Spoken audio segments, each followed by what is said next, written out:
I don't know anything else, you know? I mean, I don't know what it's like to do anything else. So I don't know what it's like. I mean, my experience has been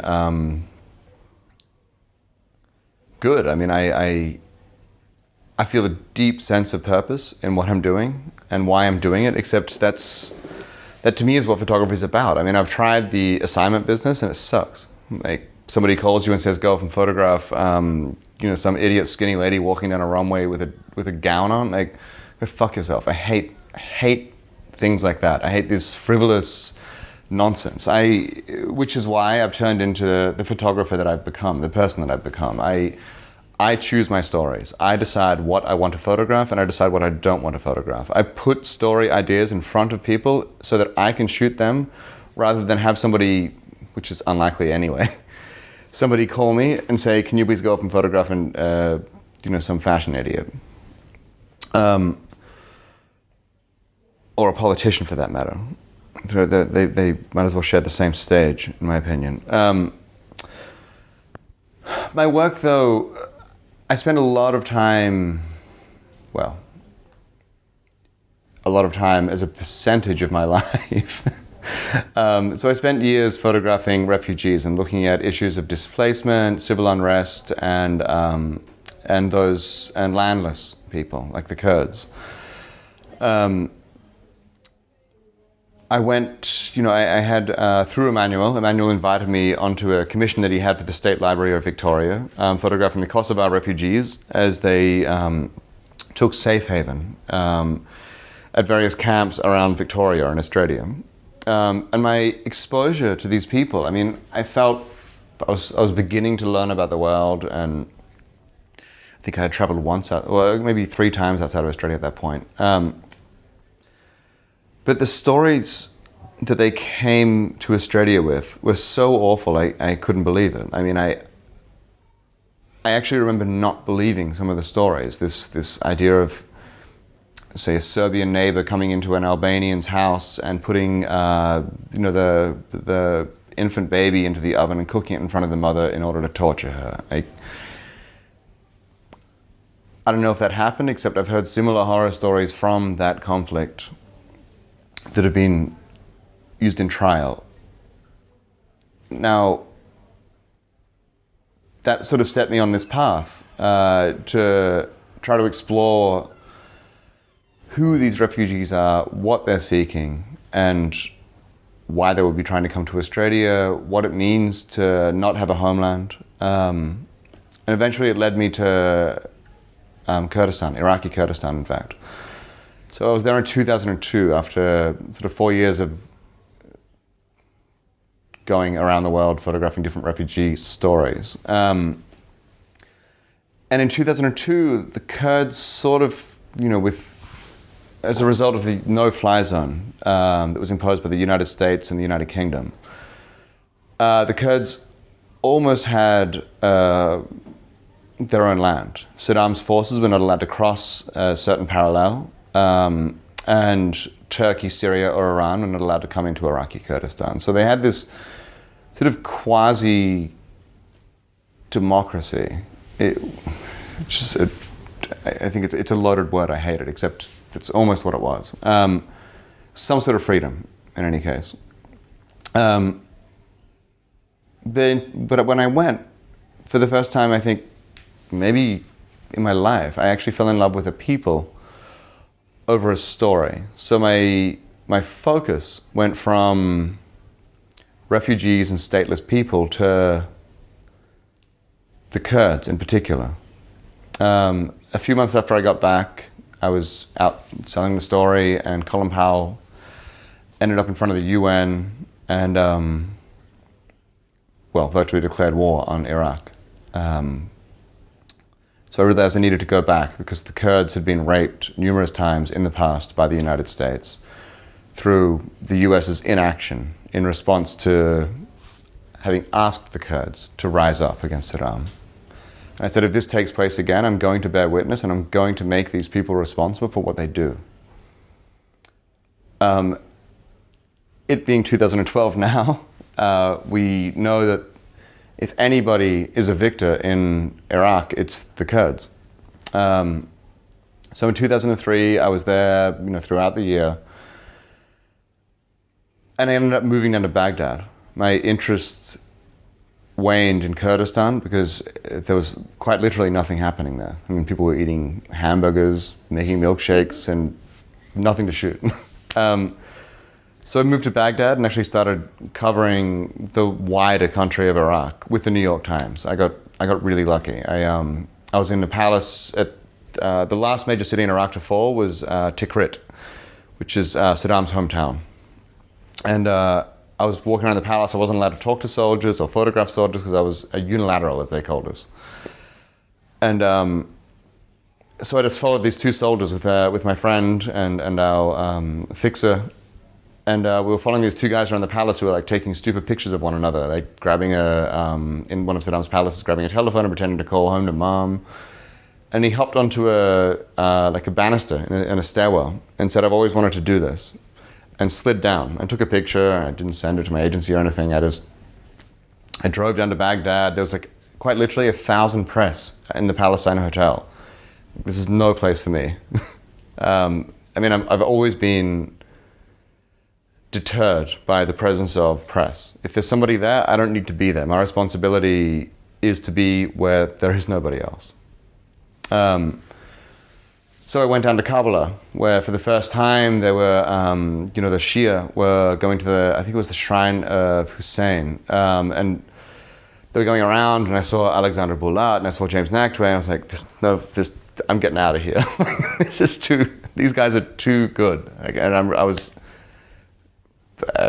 shit scared of being in the same city as they were. So I went back up north, and I didn't have anything to send to my agency, and I sent this picture of the soldier sliding down the banister as a postcard.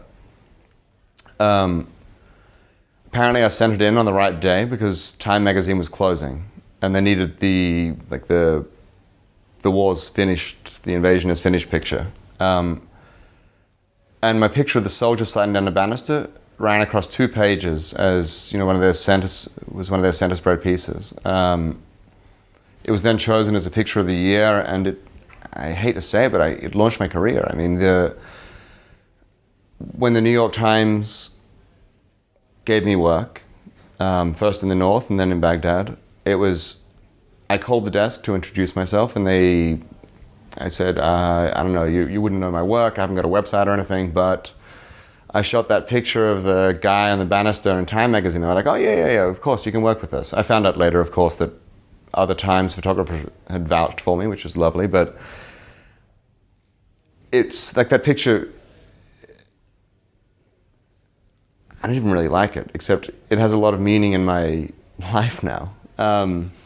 Even with the agency that I'm in now, with Seven, I remember meeting all these guys for the first time. I think I was like shaking. I might have wet my pants. I was so nervous. And I introduced myself to Antonin Kratochvil at this conference that they were all having. And Antonin was like, hey, Ron, this is Ash, the guy who took that picture of the soldier on the banister. I was like, God, really? It's going to follow me, which is fine. But then I stayed in Iraq until 2008. I was coming and going.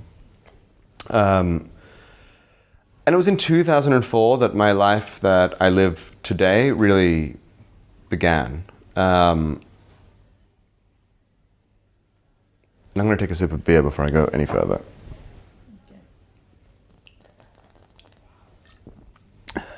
At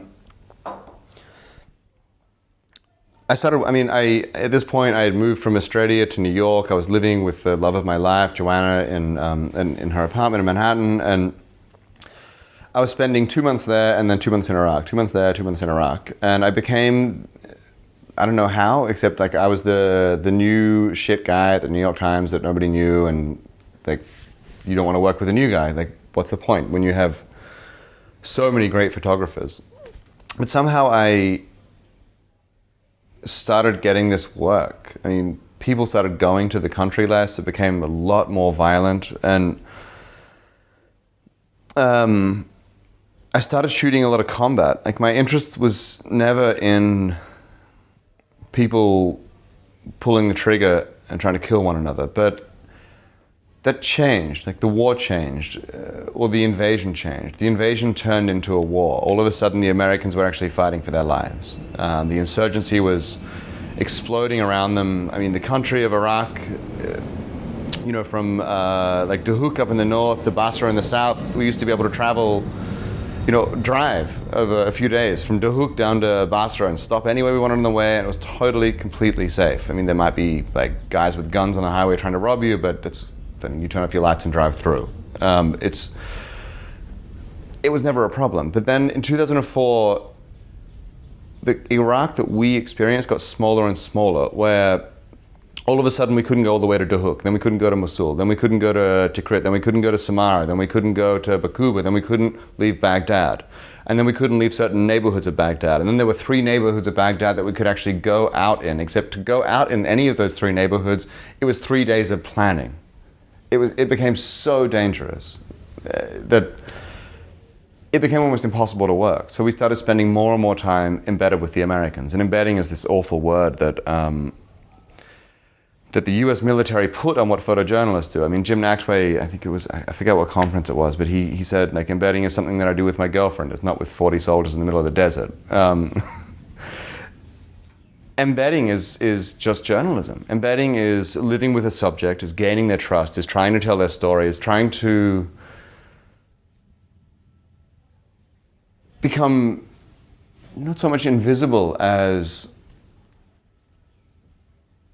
a part of their machine, where they don't notice you operating, where you can work and try to tell their story honestly. As soon as the Pentagon put a word on what we do, it politicized photojournalism, which I to this day I hate. I mean, it's now in popular use. I mean, I'm teaching at this Foundry workshop, and one of my students today said, well, I was thinking about embedding with this family who's doing that. I was like, you're not going to embed with anybody. You're just going to be a fucking photojournalist. Like, that's it. That's what we do. In any case, in 2004, I started spending a lot of time with the Americans as combat got more and more ferocious. At the beginning of the year, I had a rather dramatic situation with the military. I was with them for a few weeks, and they were fighting against Muqtada al-Sadr's Mahdi army in Kabul, in a southern city, which is where I was frightened out of by Alexandra and Jim on that first trip. And it was really intense, sustained, around-the-clock combat for weeks on end. So by the end of the year in 2004, the US Marines had decided to go into Fallujah, which had become this safe haven for the insurgents, where they were training, and that the US military hadn't entered since April, when the Blackwater guys had been strung up from the bridge after they'd been burnt. So I lobbied for a tip of the spear position. I didn't get it. Actually, I gave it. I said that I didn't need it and I didn't want to shoot it, so another photographer should go. So Sean, my dear friend, got the embed, but the Marines gave us an embed in Ramadi, which is a neighboring city of Fallujah. So all of a sudden, we weren't going to have a photographer or reporter in Fallujah for the biggest fight that the US military had experienced since the Battle for Hue in Vietnam. So strings were pulled back in Washington and in Baghdad, and all of a sudden they needed me and Dexter to go to Fallujah. And it was there on November 15, after 4 days of the most intense combat. I didn't... To say it looked like a film is, first of all, disassociating yourself from what took place, but secondly, it plays down how bad it was, how severe it was, I guess. So on November 15, I asked a young Lance Corporal how he was, and he said, it's my birthday. And he was almost crying. His name was Alex Saxby. I said, oh, that's great. What'd you get for your birthday? Haha, like the clown Australian idiot with the girl's name, Ashley. And he said, I got 2 dead friends. And I said, okay, well, what else did you get? And he said, I also got this. And he pulled out a little point and press camera, and he showed me a photograph of a dead insurgent. His face was coming out with rubble all around him. It was this blue light sort of across it, and this guy had been killed by a tank shell that had gone through the minaret, which is it's like a bell tower. It had gone through the minaret and killed this guy. And the picture was one beautiful. I mean, it was shocking, except there's a beauty to it, which is one of the conundrums, I guess, of our industry, right? But more importantly to me, as a news photographer, it showed that the insurgents had been using holy grounds as staging grounds to attack the United States military. Nobody had shot that picture yet. And all of my photographs are being stolen by Al Jazeera and Al Arabiya online in order to show what was happening inside Fallujah. I needed this picture of the insurgent in the minaret to show that they had used them as staging grounds, and that once they're used as staging grounds, they are no longer holy. They're no longer holy grounds, which means the Marines can go in there and clear them out and detain or kill, I guess, the insurgents inside. We got permission to go up, but this time, for the first time, the captain said it's dangerous out there, so take a squad. So he assigned a squad of 5 or 6 Marines to go with us. One of them was called Lance Corporal William Miller. He was from Pearland, Texas. And Billy, we all got up there, and as soon as we left this house that they were occupying, I realized I shouldn't be with these guys. Like, I should be by myself. I always am. Like, I always run across battlefields and do all this stupid stuff, and I'm crazy, and I swear at other people as a result of them making the decision, but it's just one of these things that you do. Taking somebody with you, though, for protection changed it. Because if something went wrong, then it was my fault. When we got to the minaret, I went to go upstairs to take the picture, and Billy and Escobar, who was the other Lance Corporal, argued with me that they had to go first. It was their job. We argued for a while, and Billy and Escobar won the argument. Billy went first, Escobar, me, and Dexter, the reporter. And after a few flights of stairs, it was pitch black. It started getting a little bit lighter because from this hole that the tank shell had made. And you could start seeing the rubble around you that you were crawling up through. And then there were gunshots. And I felt something like warm water spray all over my face. And I thought that one of these guys had accidentally released his weapon, and he had shot the Camelback, which is it's kind of like a backpack of water. And I got water on me. But Escobar started screaming to run, and we all tumbled down these stairs in the minaret, and I fell out of the door and realized that I was covered in blood, and that Miller wasn't with us. So that's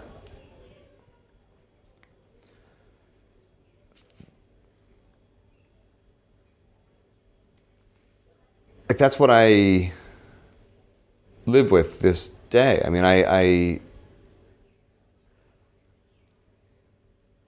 try to live my life in a way that honors his death. It's without him, I wouldn't be here. I try to do better than I think I possibly can to honor the fact that Billy isn't here, that I made a decision that I wanted to go and see this dead fighter in a minaret, and a Marine died as a result. I know that I didn't pull the trigger. I know all these rational, therapeutic explanations of that, except it doesn't change the fact that I made the decision that I wanted to go there. Had I have not asked, maybe Billy would be here. Maybe he wouldn't have been. Who knows? All I know is that I feel responsible for what he did. That's something that has profoundly affected how I think and how I live. It's given me a lot of meaning to my life and a lot more purpose. It's led to a lot of things. My girlfriend, I came back to New York, and she propped me up like she was like a crutch, like carrying me. And after the first year, I think it was, I realized how much of a dick I was being, but how much she had been helping me. And I proposed to her in July 14 in 2005. Because if somebody's going to stick by me through that, then they're the best person in the whole world. We got married in 2006. The work that I'm doing on the veterans of the military is a result of my own experience and understanding of post-traumatic stress. On suicide is because I think that we are failing in our responsibility as a society to support these men and women when they come home. And then I think the most effective work that I've done to date, which is the Bedrooms of the Fallen, is a direct result of Billy having died. I spoke to all of those guys. Like a dozen died in that week of combat. I don't remember having conversations with any of them. Of course I did. But there's a few moments from that entire week that I remember. Otherwise, I forget it all. I have to look at my pictures and first of all, believe that I was the one who took them, and then try to remember what happened around them.